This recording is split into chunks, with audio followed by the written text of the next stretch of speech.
तो movie 1999 Brooklyn में शुरू होती है और हम एक छोटी लड़की को देखते हैं जिसका नाम रोजारियो था। वो अपने पेरेंट्स के साथ अपनी नानी के घर आई होती है जहां उसका 10th बर्थडे सेलिब्रेट हो रहा था। रोजारियो की एक्सटेंडेड फैमिली भी वहां प्रेजेंट थी और रोजारियो या रोज अपने पापा से काफी क्लोज थी, जो उसे बताते हैं कि उनके लिए ब्रुकलिन आना बहुत मेहनत का काम था, लेकिन अब सब ठीक हो जाएगा और रोज को वो लाइफ मिल पाएगी जो उसके पेरेंट्स उसे देना चाहते थे। दरअसल रोज की फैमिली मैक्सिकन्स थे और इलीगली इमिग्रेट करके यूएस में आए थे। यहाँ हम रोज की मॉम को भी देखते हैं और हम देख पाते हैं कि उनकी तबीयत काफी खराब है। खैर रोज की माँ उसे अपनी नानी को बुलाने कहती है और रोज अपनी नानी को ढूंढते हुए उनके रूम में जाती है, लेकिन उसे नानी वहां दिखती नहीं। वैसे हम एज ऑडियंस रूम में किसी को मूव करते देख पाते हैं। तभी रोज को अपनी नानी के वार्डरोब में रखे एक कपड़े पे खून लगा देखता है। रोज उसे ध्यान से देखने लगती है कि तभी उसकी नानी वहां आ जाती है। रोज नानी से बाहर हॉल में आने को कहती है और तभी वो नोटिस करती है कि उसकी नानी के हाथों से खून बह रहा था। वो नानी से इसके बारे में पूछती है, लेकिन उसकी नानी बात को टालते हुए उसे वहां से जाने को कहती है।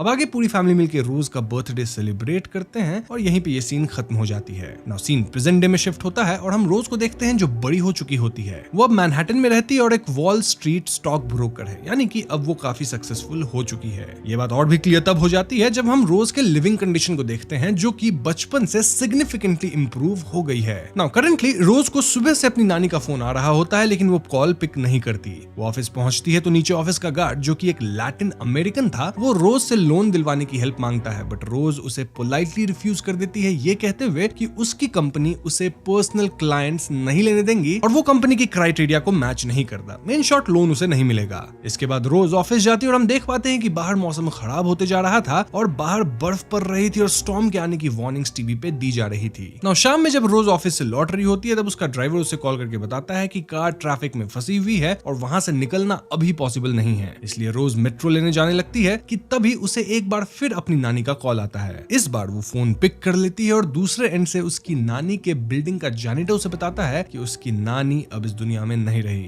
रोज ये सुनकर बिल्कुल डिस्टर्ब हो जाती है और जैनिटर उसे आके बॉडी ले जाने के लिए कहता है। रोज अपने पापा को फोन करके सारी बातें बताती है और रोज के पापा ब्रुकलिन से काफी दूर रहते थे, इसलिए वो कहते हैं कि उन्हें आने में तो कुछ 3-4 घंटे लगेंगे। तब तक रोज उनका वेट करे, क्योंकि वो नहीं चाहते कि रोज मृत शरीर के पास अकेली रहे। लेकिन रोज यहाँ अकेले ही अपार्टमेंट जाने का डिसाइड करती है और कहती है कि वो वहीं उनका वेट करेगी। यहाँ हमें पता चलता है कि रोज के पेरेंट्स का डिवोर्स हो गया था और सालों पहले उसकी माँ की मौत भी हो चुकी थी। हम जानते भी थे कि रोज की माँ बीमार रहती ही थी, जिसकी वजह से ही वो गुजर गई। अब यहाँ रिवील होता है कि डिवोर्स के टाइम रोज ने अपने पापा की साइड ली थी, क्योंकि वो अपनी मॉम को मरते हुए नहीं देखना चाहती थी। अपनी मॉम के खत्म होने के बाद रोज अपनी नानी से मिलने कभी नहीं गई, क्योंकि वो अपने ग्रीफ को प्रोसेस नहीं कर पाई थी। रोज इस बात को लेकर काफी गिल्ट में थी, बट उसके पापा उसे कंसोल करते और कहते हैं कि सभी रोज की तरक्की चाहते थे, इसलिए कोई भी उससे नाराज नहीं था। नाउ स्टेशन पे रोज को अपनी मॉम दिखती है, जिसे देख वो काफी डर जाती है, क्योंकि मॉम तो उसकी है नहीं इस दुनिया में, मतलब कुछ विजन हो सकता है। खैर रोज मेट्रो पकड़ के अपनी नानी के घर पहुंचती है और हम देख पाते हैं कि मौसम बहुत खराब होता जा रहा था और सड़कें भी काफी सुनसान होने लगी है। खैर रोज अपनी नानी के बिल्डिंग पहुंचती है और जैनिटर के साथ अपनी नानी के अपार्टमेंट में जाती है। जैनिटर बताता है कि उसने मृत शरीर को एक शीट से कवर कर दिया है आउट ऑफ रेस्पेक्ट। अपार्टमेंट की हालत बहुत खराब थी। तभी जैनिटर की नजर जलते हुए कैंडल्स पे जाती है और वो उन्हें तुरंत बुझा देता है, ये कहते हुए कि उसने अभी कुछ देर पहले ही उन्हें बुझाया था। जैनिटर रोज से ये भी कहता है कि उसने एम्बुलेंस को इन्फॉर्म कर दिया है और इसके बाद जैनिटर वहां से चला जाता है। अब रोज अपार्टमेंट में अपने बचपन की फोटोज देखती है। किचन में वो देखती है कि सिंक में बहुत सारे गंदे डिशेस पड़े हुए थे और सब में वर्म्स तक लग चुके थे।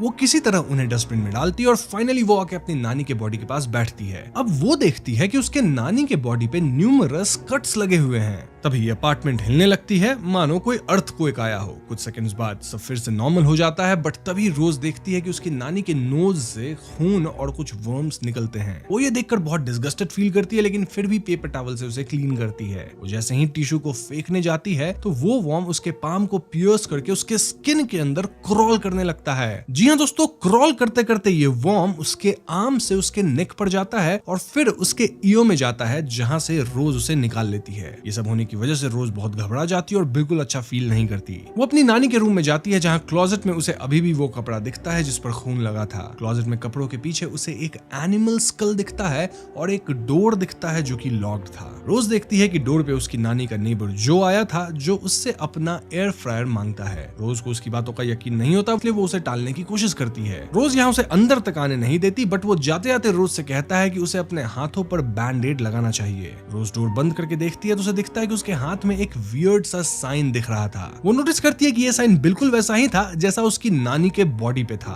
तभी उसे अपने नानी के पैर में एक की बंधी हुई दिखती है और वो समझ जाती है कि ये जरूर क्लोजेट के अंदर वाले कंपार्टमेंट की होगी। रोज उस डोर को खोलती है और देखती है कि अंदर एक सीक्रेट रूम था। रूम के अंदर किसी तरह के रिचुअल के ऑब्जेक्ट्स थे, देन एनिमल स्कल्स थे, वुडू जैसा कुछ डॉल्स था जिसमें बहुत सारे नीडल्स पियर्स थे। वहां उसे एक बड़ा सा कॉल्ड्रन भी दिखता है। तभी उसे वहां अपने बर्थडे की फोटो, अपने बचपन के टीथ, बाल और अपने यूज्ड टैम्पन्स मिलते हैं। ये देख के वो काफी डिस्गस्टेड फील करती है और प्यूक करने लगती है। तभी उसे कोल्ड्रन से कुछ डरावनी आवाजें आती है जिसे सुनकर रोज बहुत डर जाती है और वहां से भाग जाती है। पूरे अपार्टमेंट की लाइट्स फ्लक्चुएट होने लगती है और ये सब देखकर रोज वहां से निकल जाती है। ना मौसम बहुत खराब होता जा रहा था और जैनिटर उसे बाहर नहीं जाने को कहता है, लेकिन रोज वहां से निकल जाती है। रोज को टैक्सी नहीं मिलती और वो मेट्रो लेने सबवे में जाती है, लेकिन वहां उस पे कोई डिमोनिक एंटिटी हमला कर देता है। उसे बार बार अपनी मॉम उस डीमन में दिखती है और वो किसी तरह खुद को बचा के वापस अपनी नानी के बिल्डिंग पहुंचती है। हम देख पाते हैं कि उसे काफी चोटें आई थी। वो स्टेयरकेस के पास ही रुककर इंटरनेट पे कुछ चीजें सर्च करती है, जैसे कि वूडू, विचक्राफ्ट वगैरह वगैरह, ताकि वो समझ पाए कि उसके साथ हो क्या रहा था। तभी उसे पालो मायोम्बे का पेज दिखता है और दरअसल पालो मायोम्बे एक काइंड ऑफ रिलीजन या आप कह सकते हैं डार्क प्रैक्टिस होता है जिसमें एक कोल्ड्रन होता है और उसे हम नगांगा भी कहते हैं। उसमें स्पिरिट्स को रहने की परमिशन दी जाती है और उनसे डील किया जाता है। पालो मायोम्बे के प्रैक्टिशनर्स को पलेरो कहा जाता है और इस रिलीजन में ब्लड सैक्रिफाइस भी मांगा जाता है। रोजारियो को पता चलता है कि उसके हाथ पे जो साइन था वो एक कर्स का साइन था।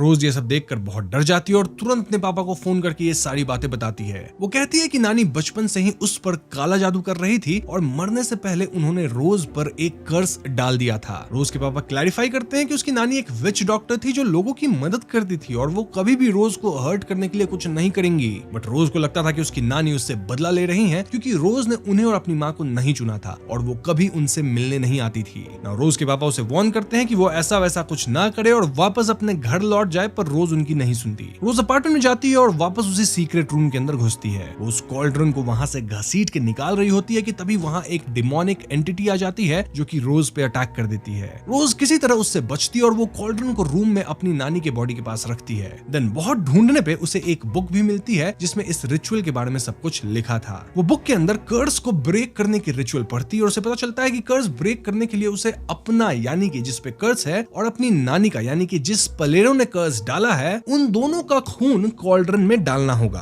वैसे में वो अपनी नानी के हाथ पे कट करती है लेकिन वहां से बिल्कुल भी खून नहीं निकलता। तभी वो डिमोनिक एंटिटी रोजारियो पर एक बार फिर अटैक कर देता है। रोज किसी तरह अपनी नानी और अपना ब्लड कॉल्ड्रन में डालती है और ऐसा करते ही उसकी नानी की बॉडी उठ जाती है। इससे रोज काफी डर के बेड के नीचे छुपती है लेकिन वो एंटिटी उस पे फिर से अटैक कर देता है।